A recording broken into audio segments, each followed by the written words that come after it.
Hello everyone, I am आकांक्षा सारस्वत और आज मैं यूजीसी एनटीए नेट की और जीआरएफ की स्ट्रैटेजी यानी रणनीति डिस्कस करने वाली हूँ। और इस स्ट्रैटेजी यानी कि रणनीति का जो लाभ होगा वह ये होगा कि आप अपने लक्ष्य के काफ़ी करीब होंगे, यानी कि आप नेट और जीआरएफ क्वालिफाई करने में सक्षम बनेंगे। तो मैं आकांक्षा सारस्वत नेट जीआरएफ क्वालिफाइड आज रणनीति डिस्कस करने जा रही हूँ। रणनीति देखिए, हर व्यक्ति की रणनीति अपनी अलग अलग होती है। अपने लक्ष्य को प्राप्त करने के लिए हर व्यक्ति अपने लिए एक स्पेशल रणनीति बना सकता है और बनाता भी है। लेकिन मेरा सुझाव है कि अगर कोई एक्सपीरियंस व्यक्ति जो अपने लक्ष्य को प्राप्त कर चुका है, जो नेट क्वालिफाइड है, जीआरएफ क्वालिफाइड है और उसने वे सारे अनुभव किए हैं, उन अनुभवों से अगर आपको कुछ सीख मिलती है, कुछ सुझाव मिलता है, तो आपको अपनी रणनीति में उन सुझावों को शामिल कर लेना चाहिए। तो इसी उद्देश्य के साथ कि मैं आज आपको आपकी एक बेहतरीन स्ट्रेटजी बनवाने में कामयाब होंगी, तो मैं नेट और जीआरएफ की स्ट्रेटजी आज डिस्कस करने वाली हूँ। तो सबसे पहले मैं जो बताने जा रही हूँ वह है एग्ज़ाम पैटर्न। इस एग्ज़ाम का एक पैटर्न होता है, परीक्षा का स्वरूप होता है। इसको आप अपनी जो साइट है यूजीसी की, वहाँ से भी आप देख सकते हैं और आपका जो फॉर्म भरा जाता है उसमें भी ये मेंशन होता है। फिर भी मैं आज यहाँ डिस्कस कर रही हूँ, तो मैं सबसे पहले परीक्षा का स्वरूप यानी एग्ज़ाम पैटर्न डिस्कस करने वाली हूँ। तो एग्ज़ाम पैटर्न को डिस्कस करते हुए सबसे पहले तो मैं ये बोलूँगी कि प्रतिवर्ष यानी एवरी ईयर यह एग्ज़ाम 2 बार आयोजित होता है और इस बार भी जून में यह आयोजित होने वाला है। पर अभी लॉकडाउन के कारण कोई नोटिफिकेशन नहीं आया, तो लगता है कि एग्ज़ाम शायद जून में न होकर इनके बाद के महीनों में होगा। तो इसके बाद में मैं दो पेपरों में के बारे में बताती हूँ कि इस एग्ज़ाम में दो पेपर होते हैं, दो एग्ज़ाम होते हैं। पहला जो पेपर है वह है सामान्य अध्ययन का। सामान्य अध्ययन का फर्स्ट पेपर होता है सामान्य अध्ययन का, यानी कि जिसमें 10 यूनिट्स होती हैं, जिनके लिए मैं एक अलग से वीडियो बनाऊंगी, जिसमें 50 प्रश्न होते हैं और जो 100 अंकों के होते हैं, यानी 100 मार्क्स के होते हैं। पेपर 2 में जो कि अपने अपने विषय अलग अलग हो सकते हैं, और जबकि मैं यहाँ पे समाजशास्त्र की स्टडी करा रही हूँ आकांक्षा सोशियोलॉजी क्लासेस में, तो मैं यहाँ सोशियोलॉजी को ही अपना पेपर 2 मान के चलती हूँ। और इस पेपर 2 में जो होते हैं 100 प्रश्न होते हैं और इसमें 200 नंबर होते हैं, यानी हर प्रश्न 2 नंबर रखता है, 2 नंबर का एक प्रश्न होता है। तो अब बात करते हैं कि ये टोटल हो गए 300 मार्क्स टोटल होते हैं। अब 300 मार्क्स में से आपका सेफ जोन कौन सा होता है जिससे कि आप जीआरएफ निकाल सकें। मैं बात करूंगी अनरिजर्व्ड की, जो कि अनारक्षित वर्ग है, जिसको किसी भी तरह का कोई आरक्षण नहीं है। अगर आप उसके अकॉर्डिंग स्ट्रेटजी बनाते हैं अपने हाईएस्ट मार्क्स को लेकर के, तो आपको किसी भी कास्ट के हों, कोई भी आपको आरक्षण मिल रहा हो, तो आपको कोई भी नहीं रोक सकता इस एग्ज़ाम को क्वालिफाई करने से। इसलिए हमेशा स्ट्रेटजी बनाइए हायर यानी उच्च सोच करके बनाइए और जीआरएफ की सोच करके बनाइए। अगर आप जीआरएफ की सोच करके बनाते हैं तो डेफिनेटली आपका नेट निकल ही जाता है। तो आज हम बताएंगे कि कौन सा सुरक्षित जोन है, यानी कि सेफ जोन कौन सा माना जाएगा। तो यह माना जाएगा 210 नंबर का सेफ जोन। जैसे कि मैंने लास्ट ईयर की कट ऑफ कंपेयर करी, देखा, समझा, तो मुझे जैसे लगा कि यह 60 से लेकर के 70 के बीच में वेरी करता है, यानी 60% से लेकर के 70% के बीच में मार्क्स रहते हैं नेट के और जीआरएफ के। बात जब हम जीआरएफ की करते हैं तो वो 70% आपको सुरक्षित करने ही होंगे। तो हमारा टारगेट होना चाहिए 70% प्राप्त करने का, 70% के लक्ष्य को हासिल करने का। तो अब बात करते हैं कि ये 70% का जो लक्ष्य है, जो हम यहाँ देख पा रहे हैं कि ये कैसे प्राप्त हो 70% का लक्ष्य 210 नंबर का। तो सबसे पहले तो मैं ये बात करूँगी कि अगर आपका पेपर 1, जो कि लगता है बहुत से लोगों को काफ़ी टफ लगता है, अगर आपकी पकड़ उस पर बहुत ही कम है, तो आप मिनिमम उसमें से 50% ला सकते हो। 100 में से 50 अंक ही गेट कर लीजिए पेपर 1 में से। और ये पेपर 1 के बाद में हम बात करेंगे सोशियोलॉजी में कितना आपको स्कोर करें। चूँकि आपका सब्जेक्ट सोशियोलॉजी, आपने पीजी इसमें किया है पोस्ट ग्रेजुएशन, तो आपकी कहीं ना कहीं इस पर पकड़ होती है, बस ज़रूरत होती है उसको और ज़्यादा शार्प करने की। तो आपको 160 अंक यानी 160 मार्क्स सोशियोलॉजी से गेट करने हैं और 50 मार्क्स आपको पेपर 1 से। तो इस तरह से हमारे पास जो हो जाएंगे वो 210 मार्क्स हो जाएंगे। तो जैसे कि और यह है हमारा लक्ष्य, इसको लक्ष्य को लेकर चल रहा है। दूसरी बात आती है कि हम कौन सी बुक्स पढ़ें जिससे कि हम इजीली एग्ज़ाम को क्रैक कर सकें। तो ये बहुत ही महत्वपूर्ण बात होती है, महत्वपूर्ण प्रश्न होता है।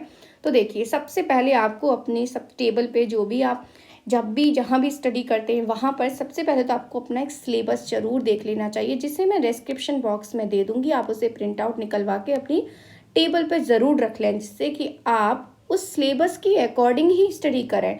अगर आपके पास सिलेबस है तो आपको पता होगा कि पहला टॉपिक कौन सा है, दूसरा कौन सा है और उसमें सिलेबस में क्या क्या चीज़ें आती हैं। तो उस जो भी आपका टॉपिक तैयार हो, झट से उस पर टिक कर दें कि आपने ये सिलेबस में से ये वाला टॉपिक क्लियर कर लिया है। तो इसलिए सिलेबस की महत्ता बढ़ जाती है, सिलेबस ज़रूरी है देखना। इसके साथ ही आपको ज़रूरत होती है लास्ट 10 ईयर्स या 20 ईयर्स, आप जितना भी कर सकें, ओल्ड पेपर्स की। सोशियोलॉजी के आप 10 ईयर्स के या 20 ईयर्स के लास्ट मार्क पेपर ले लीजिए। अगर आप 10 ईयर्स के लेते हो तो 20 पेपर आपके पास होंगे, अगर आप 20 ईयर्स के लेते हो तो उससे ज़्यादा होंगे, क्योंकि पहले 3 पेपर हुआ करते थे, उनको भी सॉल्व करने का प्रयत्न करें। Paper third and paper second ये ऑब्जेक्टिव होते थे। जहाँ तक ऑब्जेक्टिव मिलेंगे आपको, उन पेपर्स को आप सॉल्व करें, वो बहुत ज़्यादा ज़रूरी होते हैं लास्ट ईयर के क्वेश्चन पेपर्स। इसके साथ ही एक मैं सजेस्ट करूँगी, कोई भी एक गाइड का होता है कि आपको एक दिशा निर्देशित करती है आपको, कि उसमें सिलेबस भी मेंशन होता है, साथ ही उस एक गाइड है जिसका नाम मैं वैसे कोई पार्टिकुलरली नाम नहीं लेना चाहती हूँ, फिर भी मैंने जो पढ़ी थी वो ट्रूमैन्स की थी, और साथ में एक R.K. गुप्ता की भी आती है। ट्रूमैन्स की भी काफ़ी अच्छी थी, जो शायद एस हुसैन उनके राइटर हैं। उन्होंने इस गाइड को बनाया, मतलब लॉन्च किया था, मैंने खरीदी थी उस समय। तो ये समग्र सिलेबस उसमें दिया होता है, साथ में उसमें हर कॉन्सेप्ट को क्लियर किया जाता है। तो अगर हम उसको कॉन्सेप्ट को एक बार गाइड में से पढ़ लेते हैं, साथ में वीडियोस देखते हैं, वीडियो जो मैं बना रही हूँ अपने वीडियोस, इसमें क्या मैं कोशिश कर रही हूँ कि जो सिलेबस है उसके अकॉर्डिंग मैं हर एक पॉइंट को क्लियर करूँगी एक एक करके। और सबसे ज़्यादा जो फोकस मेरा है वह है कॉन्सेप्ट क्लियर करने पे, यानी अवधारणा को समझने पर। तो इस अवधारणा को समझने यानी कॉन्सेप्ट क्लियर होगा तो उससे रिलेटेड कैसे भी प्रश्न आएंगे आप सॉल्व कर सकते हो। अब मैंने जो वर्तमान जो क्वेश्चन के टाइप्स में जो चेंजेस देखे हैं, कंपेयर किया है, वो यह है कि वर्तमान में जो प्रश्न आ रहे हैं वो काफ़ी अवधारणाओं से लिए जा रहे हैं, यानी कि कॉन्सेप्ट बेस्ड क्वेश्चन हो गए हैं। केवल और केवल फैक्ट पढ़ने से आपका काम नहीं चलने वाला है। इसलिए मेरी कोशिश यही है कि मैं वीडियो में आपके कॉन्सेप्ट को क्लियर करूं। तो इस वीडियो को और इस वीडियो और इन वीडियो प्लस गाइड, इन दोनों चीज़ों से आप अपनी स्टडी को अंजाम दे सकते हैं। ठीक है, इसके साथ में प्रैक्टिस पेपर्स भी ले लें। ये चीज़ें आपको अपने जब आप स्टडी शुरू करें नेट की, तभी ये सभी चीज़ें आपके लिए ज़रूरी हो जाती हैं। इन चारों चीज़ों पे को अपनी स्टडी टेबल पर रख लें, आपको इनकी ज़रूरत पड़ेगी। इसके साथ ही मैं ये बताना चाहती हूँ कि ये तो हो गई हमारी बुक्स की डिटेल्स कि हमारे पास ये चीज़ें होनी चाहिए और ये पढ़ना चाहिए हमें। अब ज़रूरी हो जाता है कि हम पढ़ें कैसे, हाउ टू रीड। तो कुछ महत्वपूर्ण सुझाव देना चाहती हूँ मैं बुक्स रीडिंग के लिए कि कैसे पढ़ना है। किताब आधारित अध्ययन न करके, यानी कि देखिए, किताब आधारित अध्ययन से क्या तात्पर्य होता है कि हम बुक ले लेंगे और बुक को 1 बाय 1 रटने लगेंगे, 1 बाय 1 पढ़ते जाएंगे। जैसे कि हम एकेडमिक्स में पढ़ते हैं, BA में, MA में, कि एक चैप्टर लिया उसको पढ़ा, दूसरा चैप्टर लिया उसको पढ़ा, ऐसे नहीं पढ़ना है। ये गलती मैंने करी थी, मेरा 3rd अटेम्प्ट में नेट हुआ है। वो इस वजह से हुआ क्योंकि मेरे पास कोई गाइडेंस नहीं थी, मुझे कोई बताने वाला नहीं था, और बस मैं अपने हिसाब से ही करती रहती थी।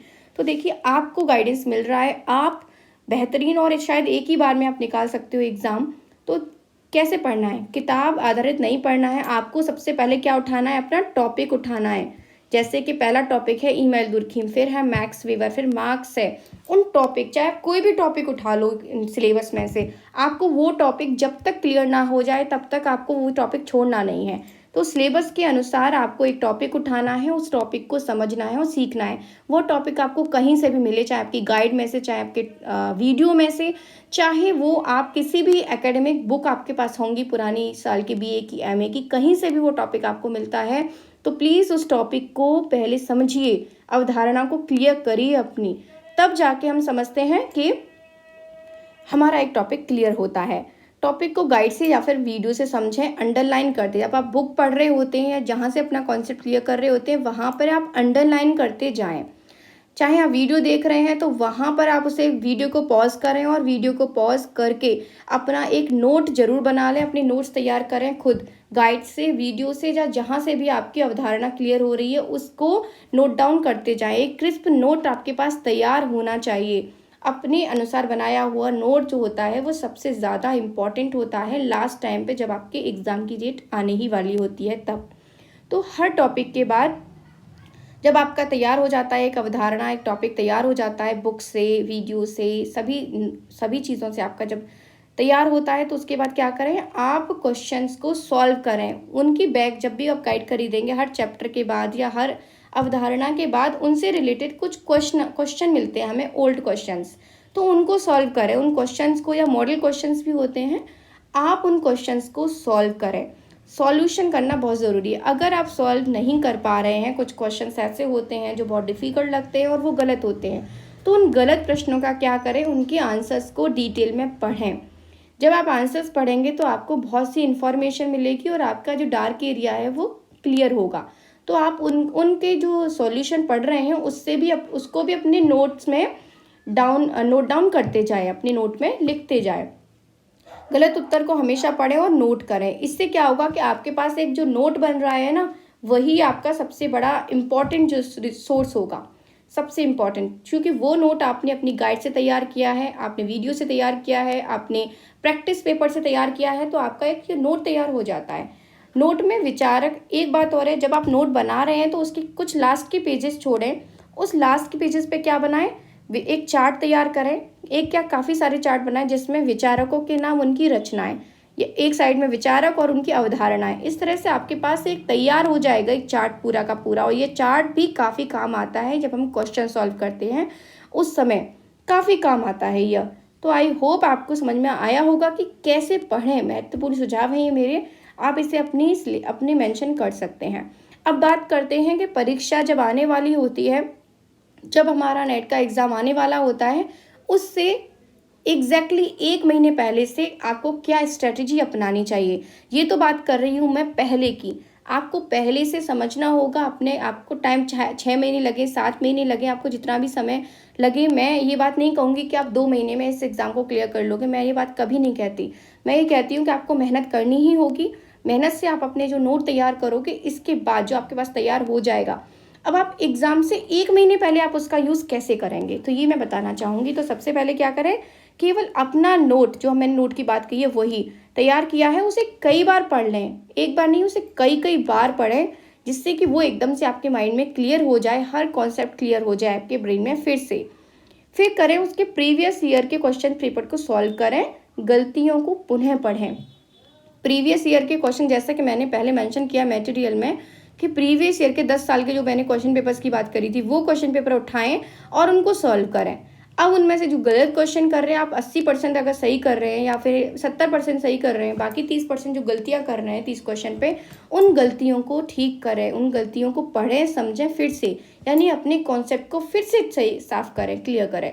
यदि कोई अवधारणा, कई बार ऐसा होता है कि बहुत सारी अवधारणाएं ऐसी हैं जो कई बार हमारे समझ में आती ही नहीं है, तो उसके लिए हम क्या करें, तो उसके लिए हम करेंगे कि उन अवधारणाओं को फिर से पढ़ें। फिर से कैसे पढ़ेंगे, अब वो, अगर आपको कोई भी मटेरियल नहीं मिल पा रहा है, अगर आपको कोई भी मटेरियल, अगर मान लिया कि अवधारणा है और ना आपको वीडियो से आपको संतुष्टि मिल रही है, ना आपको बुक से मिल रही है, तो आप कैसे करें, तो आप फिर ना ऐसा कीजिए कि तो आप ऐसा करिए कि गूगल है, गूगल से सर्च कर लीजिए पुस्तक या फिर कोई भी बुक उठाइए और उस कॉन्सेप्ट को क्लियर करिए। सबसे बड़ी बात है कि आप अपने कॉन्सेप्ट को क्लियर करें, पूरा ध्यान कॉन्सेप्ट को समझने पर दें। मेरा बार बार फोकस एक ही बात पर है कि आप अपने कॉन्सेप्ट को क्लियर करिए, अवधारणा को समझिए, न कि सिर्फ फैक्चुअल नॉलेज मत लीजिए कि इस विचारक ने ये पुस्तक लिखी थी और इस विचारक ने ये वाला सिद्धांत दिया था। नहीं, उस सिद्धांत पर उन्होंने क्या कहा है और क्या उनका अप्रोच है समझाने का। एक फिलोसोफर की, एक स्कॉलर के ब्रेन से आप अपना समझिए। अब बात करते हैं, कई बार क्वेश्चन पूछे जाते हैं कि आप कितना पढ़ें। देखिए, पढ़ने का कोई फिक्स क्राइटेरिया नहीं होता। जहाँ तक आपका ब्रेन अच्छे से गेट कर पा रहा है, इन्फॉर्मेशन को, नॉलेज को ले रहा है, तब तक आप पढ़ते रहे, आपको इंटरेस्ट आ रहा है। तो अगर आपको इंटरेस्ट नहीं आ रहा है तो पढ़ने का कोई फ़ायदा नहीं है। फिर भी अगर मिनिमम बात करें तो आपको 3 से 4 घंटे अपनी स्टडी को प्रतिदिन देना चाहिए और एग्ज़ाम से जस्ट 1 महीने पहले आपको इसको टाइम पीरियड को बढ़ा देना चाहिए। जितना आप पढ़ेंगे आप उतनी जल्दी अपने लक्ष्य के करीब होंगे। ये सोच लीजिए कि आपको फॉर एन एग्ज़ाम्पल एक बात कहना चाहती हूँ कि अगर आपको 10 किलोमीटर जाना है और आपको 10 किलोमीटर बाद अपना लक्ष्य प्राप्त करना है, तो आपको प्रतिदिन कितना चलना होगा ये देख लीजिए। अगर आप एक दिन में 2 किलोमीटर कवर कर रहे हैं तो आप उतनी जल्दी पहुंच जाएंगे। अगर 2 दिन में 1 किलोमीटर कवर कर रहे हैं तो उतना देर लगेगी आपको। तो सीधी सी बात है, आप जितना समय देंगे उतनी जल्दी क्वालिफाई होगा। अगर आप धीरे धीरे भी चलते हैं तो लक्ष्य पर तो आप ज़रूर पहुँच जाएंगे। ये मेरा खुद का एक्सपीरियंस है। परीक्षा से पहले यह समय अपने अनुसार बढ़ा देना चाहिए। निश्चित रूप से आप सफलता प्राप्त कर लेंगे। मुझे यकीन है कि आप सफलता प्राप्त करेंगे अगर आपने रास्ते पर चलना प्रारंभ कर दिया है और अपने लक्ष्य की तरफ बढ़ना प्रारंभ कर दिया है, तो कोई भी शक्ति ऐसी नहीं है जो आपको रोक ले। तो इसी होप के साथ कि आप अपना एग्ज़ाम क्वालिफाई करें, मेरे दिए हुए सुझावों पर अमल करें, क्योंकि मैं समझती हूँ कि ये सुझाव एक्सपीरियंस देता है। ये अपने आप नहीं बनते हैं, ना ही ये कहने के लिए होते हैं। मैंने खुद एक्सपीरियंस किए हैं, उसी आधार पर मैंने आपको बताया है। तो इसी होप के साथ कि आपको ये मेरे द्वारा बताई गई स्ट्रेटजी काम की लगी होगी। तो बेस्ट ऑफ लक आप सभी के लिए। और मेरे इस चैनल को, जो कि आकांक्षा सोशियोलॉजी क्लासेस है, इसको लाइक शेयर कीजिए जिससे कि दूसरे लोग भी इसका फ़ायदा उठा सकें, और सब्सक्राइब कीजिए जिससे कि आप पर मेरे द्वारा बनाए हुए कॉन्सेप्चुअल वीडियो सोशियोलॉजी के तुरंत और शीघ्र ही पहुंच सके। तो इसी आशा के साथ कि आप अपना एग्ज़ाम क्वालिफाई